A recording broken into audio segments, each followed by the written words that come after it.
Hello, this is Chetan Narula reporting for Cricket World, and my current pit stop is Trent Bridge in Nottingham, which is the venue for the third test match between England and India.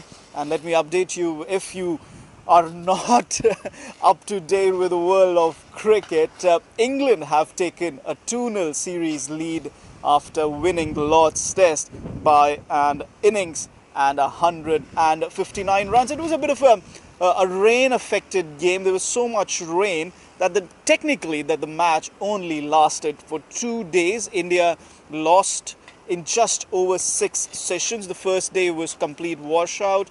On the second day, we had a start, we had a stop, we had a horrific run out between Cheteshwar Pujara and Virat Kohli, and then we had one session of play where India were bowled out for 107. The ball was swinging so much that the batsmen were having trouble putting bat to ball. It was, in my experience covering the game, the toughest conditions to bat in, at least in terms of pace and swing. Perhaps in terms of spin, they were in Nagpur in 2015 in the series between India and South Africa. But make no mistake, they were tough conditions. It's not just India who failed to score runs in those conditions, minus the run out of Cheteshwar Pujara, but I think any team would have struggled to score runs. James Anderson came after that day's play and said that England's batsmen would have struggled to score runs as well. England had a bit of luck. Obviously, they won the toss and put India into bat, bowled them out. And when they came out to bat on Saturday, which was day 3, the sun came out, India bowled with intensity. They reduced England to 89 for 4. But Johnny Bairstow stood the barrage of Mohammad Shami and Ishant Sharma after lunch, and Chris Woakes scored his maiden test 100.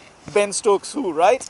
Chris Woakes scored his maiden test 100 and took England to a very, very high total, 396. They were in the lead for about 280 runs, and it was always going to be an uphill task for India from there onwards. One criticism against the Indian team from that match: they picked the wrong side. They needed to pick a second pacer. Umesh Yadav was left out for Kuldeep Yadav. To be honest, 48 hours before the game, the pitch was dry, the square looked dry, and I had even said that 2 spinners was the way to go. But you have to take into consideration the conditions, the climate, the weather forecast. On day 1, it rained non-stop. The entire day was washed out. There was so much rain that seeped into the ground. And then on day 2, we had so much more rain that we had only one session of play possible. So, the toss didn't happen until day 2, and India could have done well to not pick Kuldeep Yadav. They came into the test match with a rigid thinking that we are going to play the second spinner, and come what may, we are not going to change that plan or that strategy. They believed a lot in Hardik Pandya, and mind you, he did pick up 3 wickets, but Hardik Pandya is not a complete test bowler. I don't want to say complete test all-rounder, because he has the second highest number of runs for India in the series so far after Virat Kohli. He scored 90 runs in 2 matches. Virat Kohli has 260. So you can see where India are going wrong. There is no contribution from the remainder of the batsmen. They're totally dependent on Virat Kohli. And of course, their second innings didn't really pan out very well either. They were bowled out for 130 odd and lost the game by an innings and 159 runs. It was a very heavy defeat within 2 days for the world's number 1 side. There's so much talk about conditions. You want to go away from home, you want to play well, you want to be the best travelling side, as Coach Ravi Shastri says, but it came to naught. And now the scoreline is 2-0 after such a spanking, after such a dominant display by England. How do India come back in this series? Right, now let's talk about the third test match, which is going to start here at Trent Bridge on Saturday.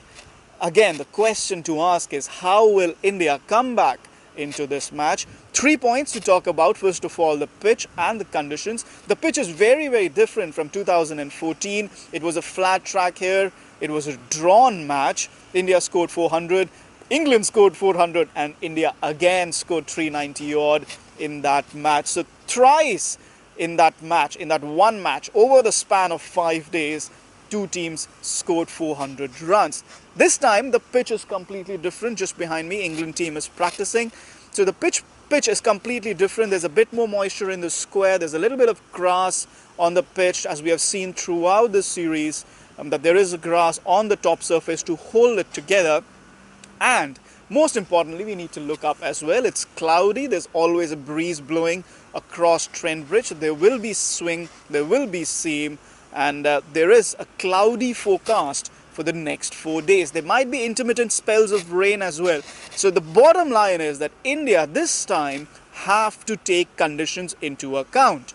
Now, what changes will they make to their playing 11? It's been 37 test matches that Virat Kohli has played, 37 different teams, and it's not going to change this time around. Rishabh Pant, from what I have observed in the practice on Thursday and Friday, Rishabh Pant could make his debut, test debut for Rishabh Pant ahead of Dinesh Karthik, who scored a pair at Lord's. Murali Vijay scored a pair. So will India try their third different opening combination? Shikhar Dhawan could well open with KL Rahul, and either Jasprit Bumrah, who's fit again, the plaster has gone off, he's bowling well in the nets. Will he come back into the side as Team India's saviour? It could be Bumrah, it could be Umesh Yadav coming back, because remember, Bumrah has not played cricket since June when he injured his thumb against Ireland in Dublin. It's been a long time on this tour. I was there in Dublin, and it's really been a long time when you try and remember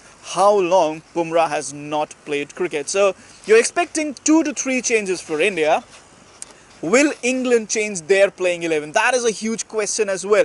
Ben Stokes has been found not guilty in the court case that was going on in Bristol for charges of affray, and he's been inducted into the England squad. He's been practicing batting and bowling on these 2 days before the test match. The question is, Sam Curran was man of the match in Birmingham. Chris Woakes was the man of the match at Lord's. So do you bring Ben Stokes back in? It's not an easy question. You know, there was a lot of pre-series chatter about resting or managing the workloads of James Anderson and Stuart Broad, but this is Broad's home ground, so you can't really rest him. James Anderson is in sensational form. You can't rest him either. Will you rest Adil Rashid? He didn't touch the ball, he didn't touch the bat, he didn't field a lot, he didn't take any catches or affect any stumpings or run-outs. Basically, England won at Lord's with 10 men. But again, if the match goes to 5 days, they will probably need a spinner to bowl as well. So England could go in with an unchanged side, or they could bring in Ben Stokes. Whoever is left out, though, out of Sam Curran, Chris Woakes or Ben Stokes, will be very, very unlucky. The question, though, in the midst of all of this is, can India come back? This is a do-or-die game. They cannot afford a loss here. Draw the match and they're still alive in the series, but they need to win. Draw might not be good enough. They need to win to make a comeback, get some semblance of confidence going again in their veins, running through their blood, that yes, we are the world's #1 test side. So far, on evidence of the first 2 tests, they have not looked so.